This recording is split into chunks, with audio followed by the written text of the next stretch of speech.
వేడి వేడి అన్నంలోకి గోంగూర పచ్చడి వేసుకొని అబ్బా! వింటుంటేనే నోట్లో నీళ్ళు ఊరుతున్నాయి కదా! చాలా కమ్మగా ఉంటదండి.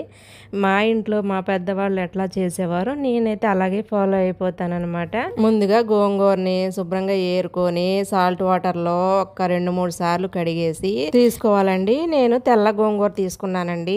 తెల్ల గోంగూర, ఎర్ర గోంగూర అని 2 రకాలుంటాయి కదా! మా పెద్దవాళ్ళు ఏం చెప్తారు అంటే తెల్ల గోంగూర అయితే వాతం ఉండదు, కాళ్ళు నొప్పులు అవి ఉండవు అని అనేవారనమాట. అందుకని నేను ఎక్కువగా తెల్ల గోంగూరనే వాడుతూ ఉంటానండి. వెలిగించుకొని ఒక కడాయి పెట్టేసుకొని మనం తినే కారానికి తగ్గట్టుగా అనమాట. నేను ఒక 7, 8 ఎండుమిర్చి వేసేసుకొని ఆయిల్ వేసుకొని చక్కగా క్రిస్పీగా అయ్యేంత వరకు కూడా ఎండుమిర్చిని అయితే వేయించేసి తీసి పక్కన పెట్టుకున్నాను. మళ్ళీ అదే ఆయిల్లోకి గోంగూర కొద్దిగా చింతపండు కూడా వేసేసి మగ్గించేసుకోవాలన్నమాట. పూర్తిగా చల్లారిన తర్వాత ముందుగా ఎండుమిర్చి, వెల్లుల్లి, జీలకర్ర, సాల్ట్ వేసేసి మిక్సీ పట్టుకోవాలి. తర్వాత గోంగూర కూడా వేసేసి ఒక ఉల్లిపాయ కూడా వేసేసి కచ్చాపచ్చిగా మిక్సీ పెట్టేసుకోవాలి.